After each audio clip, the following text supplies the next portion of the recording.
content of this program is intended for people who are blind and print impaired. Hello and welcome to our March 2025 edition of Heard Any Good Books Lately, a program from the North Carolina Reading Service. I'm George Douglas. This program is brought to you by the Friends of the State Library of North Carolina, Accessible Books and Library Services, an organization of citizens, volunteers, and patrons all interested in supporting the library and the services it provides. The Friends Group was founded in 1989 and now has more than 300 members across North Carolina. If you'd like to join the Friends Group yourself, we'll have information on how to do that later in the program. This program is all about books available from the State Library of North Carolina, Accessible Books and Library Services. The library has more than 86,000 titles in its collection. Books and magazines are available in large print, braille, and talking books as well. The library also has more than 11,000 patrons across the state. If you are not a patron but are interested in becoming one, I'll have more information about that at the end of this program as well.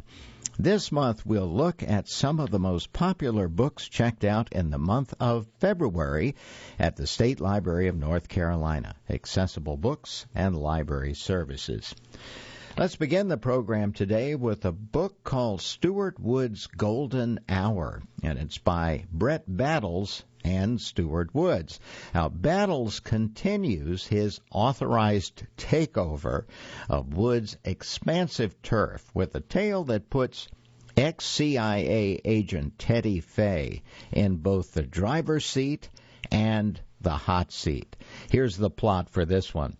Long before Teddy ended his career as a rogue intelligence agent by faking his death in a plane crash, he masterminded Operation Golden Hour, a task force devoted to taking down the trust in whose name Tovar Lintz funded terrorist operations around the globe. Now Tovar's son, Felix Braun, chief executive of Braun Logistics and Security, has decided that it's payback time against the agents behind Golden Hour, killing 3 of them and targeting the rest. Current CIA Director Lance Cabot, one of the few people who know that Teddy's still alive and flourishing under the guise of both Centurion Pictures producer Billy Barnett and Mark Weldon, star of Centurion's new film, Storm's Eye, persuades him to go on the offense against whoever's executing his agents and leaving a trust signature behind. The publicity tour Mark Weldon is about to join in Italy for the screening of Storm's Eye at the World Thriller Film Festival will provide the perfect cover, argues Lance. And he's exactly right, for movie melodrama and off-screen maneuvering merge seamlessly with Teddy's mission against Felix Braun, who's very interested indeed to learn that the prime mover behind Golden Hour is still alive. Though there's never any serious doubt about how this will all end, Battles plots much more tightly than Woods did, though that's a low bar to clear, and fans of the series, first developed as a counterpoint to the ancient Stone Barrington franchise, will not be disappointed. Proof that the Golden Hour extends far beyond the ideal time to shoot movie exteriors. Once again, the name of that book is Stuart Woods Golden Hour, and it's by Brett Battles and Stuart Woods as well. Now let's take a look at a new book called Bellevue. It's a novel by Robin Cook, and she's a he, I should say, is a best-selling author and master of the medical thriller. Robin Cook comes a new tale of suspense horror about a first-year resident whose life-shattering visions revealed the truth behind some of the greatest medical advances in the history of medicine. Here's the plot for this one. 23-year-old Michael Mitt Fuller starts his surgical residency with great anticipation at the nearly 300-year-old iconic Bellevue Hospital, following in the footsteps of 4 previous celebrated Fuller generations. Now, the pressure is on for this newly minted doctor, and to his advantage, he's always had a secret sixth sense, a sensitivity to the non-physical. But quickly, one patient after another assigned to his care began to die from mysterious causes. As he tries to juggle these inexplicable deaths with the demands of being a first-year resident, things rapidly spiral out of control. Visions began to plague Mitt, visions of a little girl in a blood-stained dress, blood-curdling screams in the distance, and worse.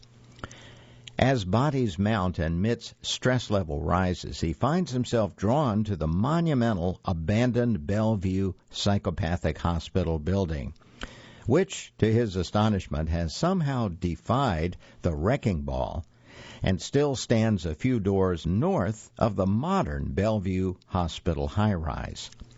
Forcing an unauthorized entry into this storied but foreboding structure, Mitt discovers he's more closely tied to the sins of the past than he ever thought possible.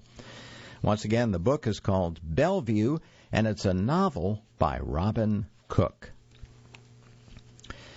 Now let's take a look at a short summary of a book called The House of Cross. It's a new one by, of course, James Patterson.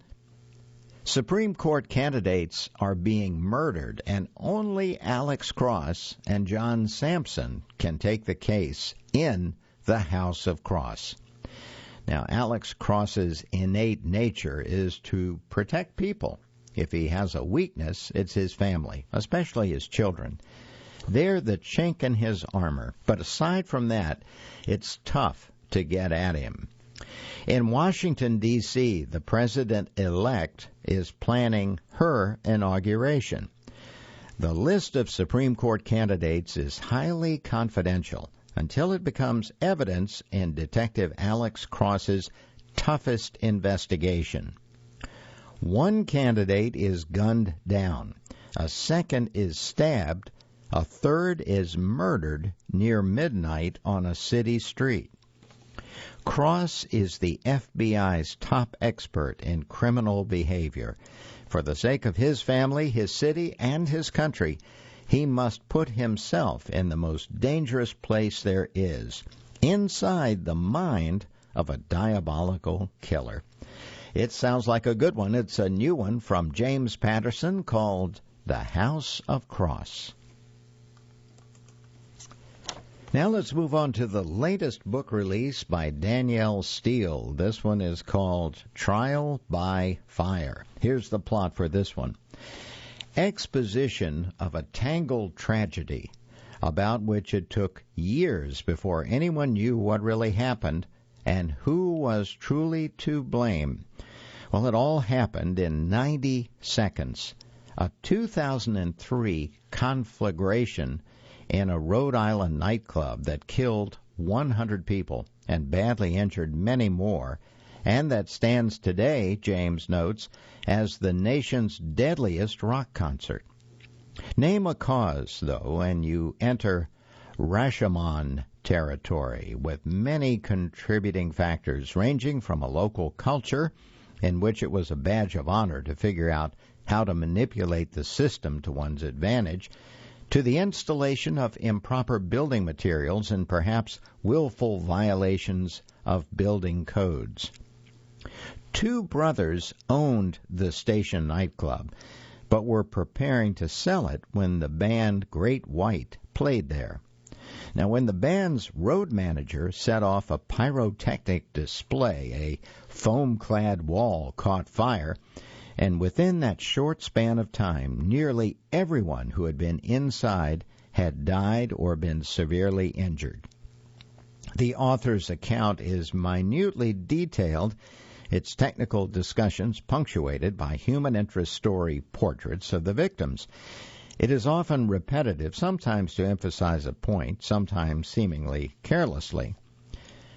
What emerges from this story is a blend of cascading effects and unintended consequences. The flammable foam had been installed in an effort to deal with neighbors' complaints about noise, for instance, and the nightclub had no sprinkler system. Those sprinklers weren't required by code, and the deadly danger was never noticed during multiple fire inspections.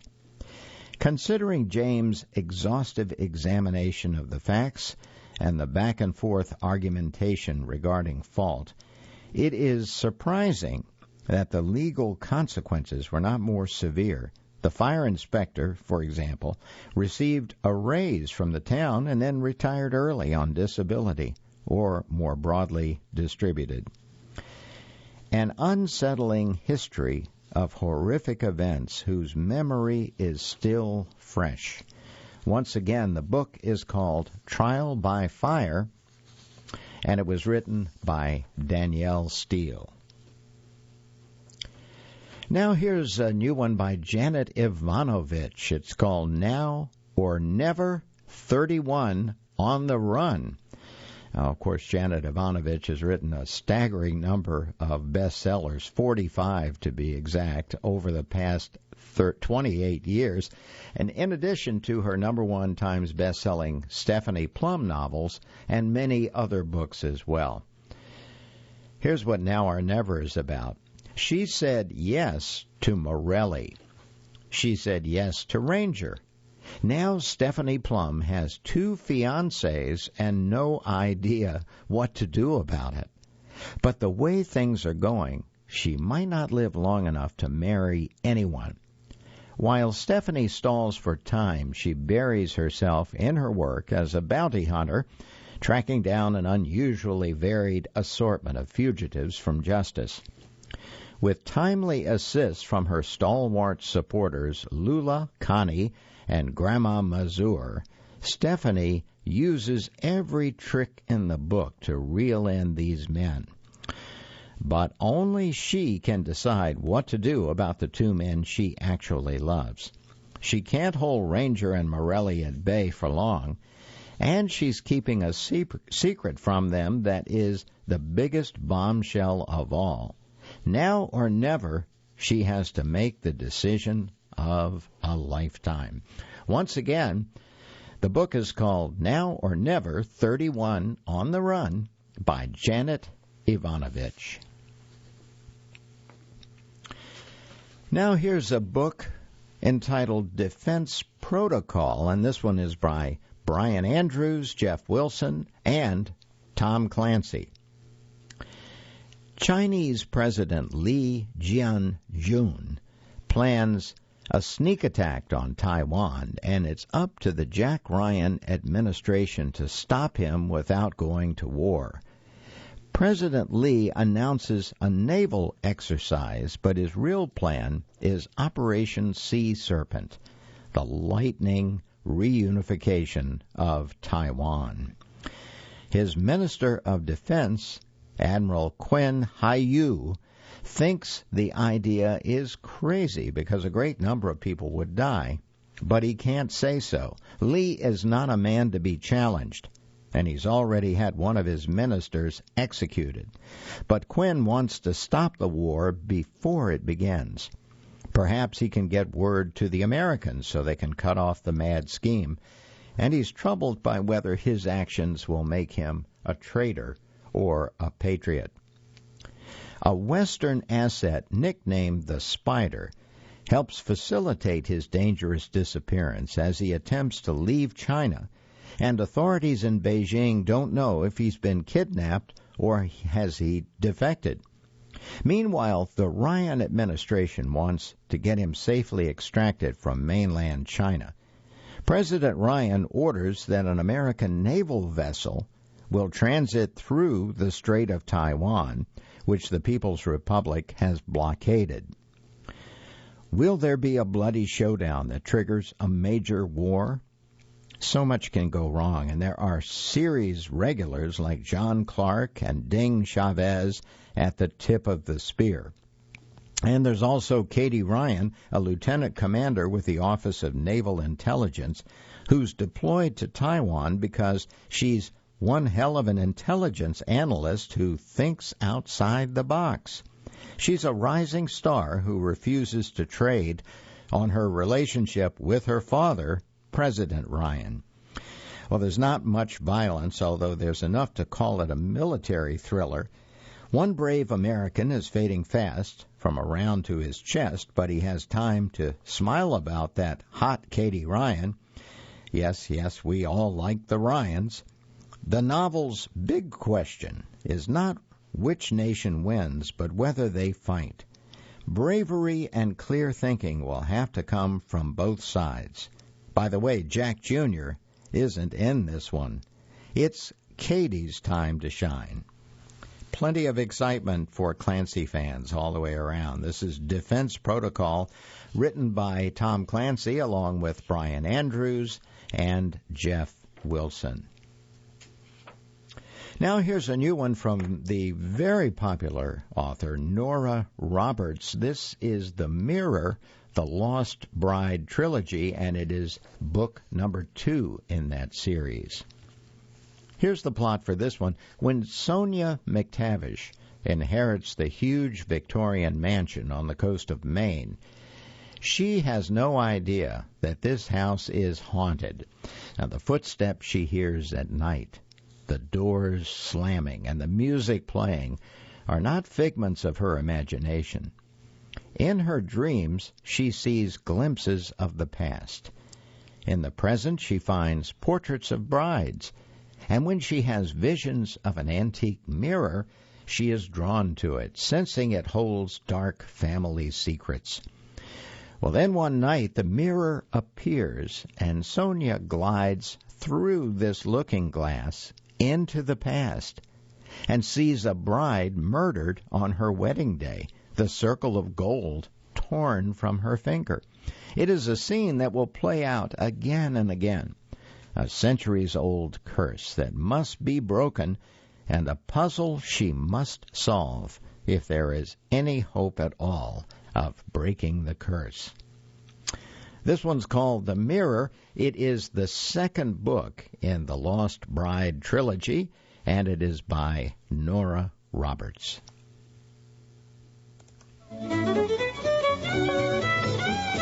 And you're listening to Heard Any Good Books Lately, a production of the North Carolina Reading Service. I'm George Douglas.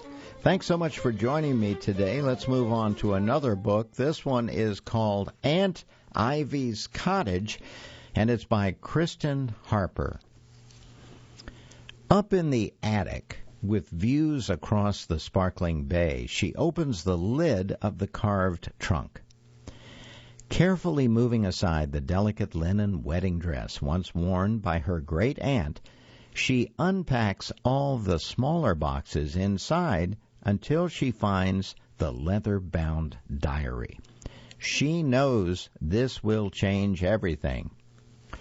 All Zoe's happiest childhood memories are of her great-aunt Ivy's rickety cottage on Dune Island, being spoiled with cranberry ice cream, and watching the tides change from the rooftop.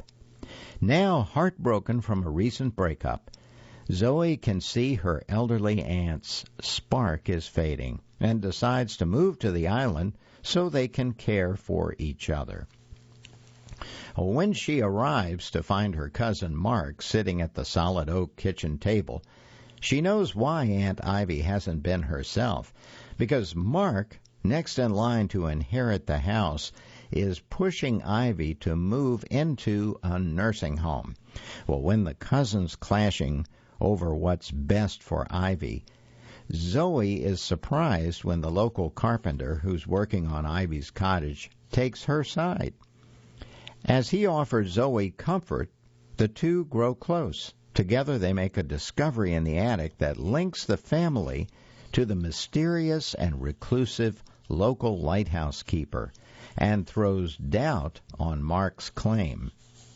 Now Zoe has a heartbreaking choice to make. The discovery could keep Ivy in the house she's loved her whole life. But can Zoe trust that the carpenter really has Ivy's best interest at heart? And will dredging up an old secret destroy the peace and happiness of Ivy's final years and tear this family apart for good. It's called Aunt Ivy's Cottage, and it's written by Kristen Harper. Now here's another book from the Robert Parker series, Robert B. Parker's Hot Property, it's called, by Mike Lupica and Robert B. Parker. Spencer investigates a case that hits dangerously close to home in this latest installment of Robert B. Parker's beloved series. Spencer is waiting out the latest Boston snowstorm when he gets word that Rita Fiore has been shot. Now, Rita's always been a tricky one. Flirting with Spencer for years, she's an ever-present figure that transcends friendship in Spencer's circle. But at the end of the day, Rita is family, and family will always be protected. Both a pit bull in the courtroom and provocateur outside it, Rita is no stranger to controversy. But as one of the city's toughest lawyers, Spencer knows that there's no short list of suspects who might want to enact revenge. With Rita's life hanging in the balance, it's up to him to get to the bottom of things, even if it means unearthing some unsavory secrets that might just lead him into an age-old game of lies and deceit. Once again, that one is called Robert B. Parker's Hot Property. It's a new one by Mike Lupica and Robert B. Parker. Now we have a couple of books coming up by Frida McFadden. She has been on the top 10 list at the North Carolina State Library for several months now, I think. This one is a new twisting thriller from the #1 New York Times best-selling author of The Teacher and The Housemaid. She's looking for the perfect man. He's looking for the perfect victim. Here's the plot. Sidney Shaw, like every single woman in New York, has terrible luck with dating. She's seen it all. Men who lie in their dating profile, men who stick her with the dinner bill, and worst of all, men who can't shut up about their mothers. But finally, she hits the jackpot. Her new boyfriend is utterly perfect. He's charming, handsome, and works as a doctor at a local hospital. Sidney is swept off her feet.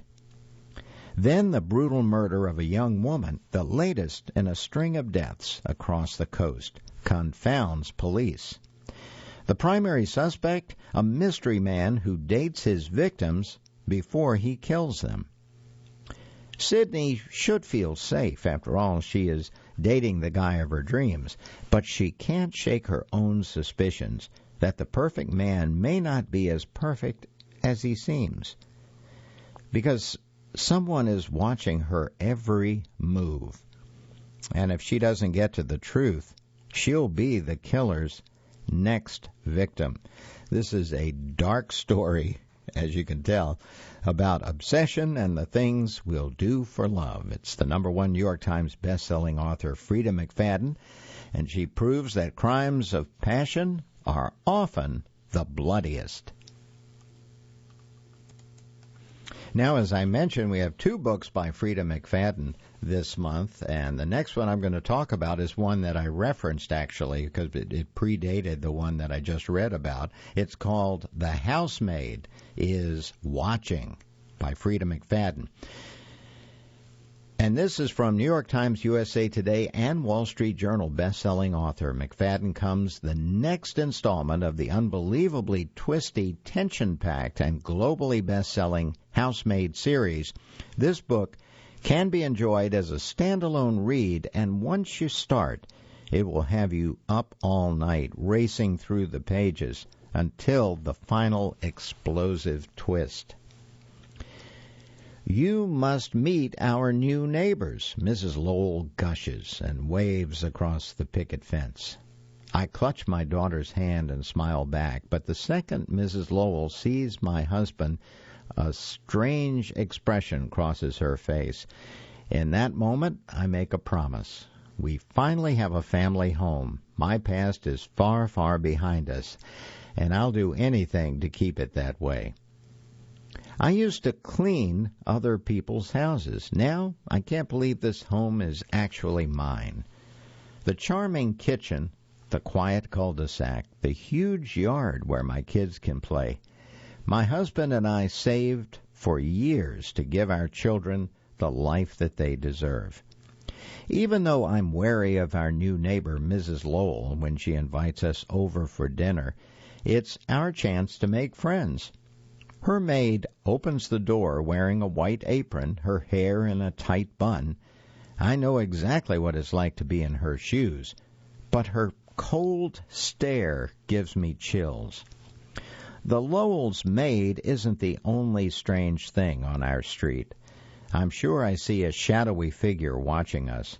My husband leaves the house late at night, and when I meet a woman who lives across the way, her words chill me to the bone. Be careful of your neighbors. Did I make a terrible mistake moving my family here? I thought I'd left my darkest secrets behind.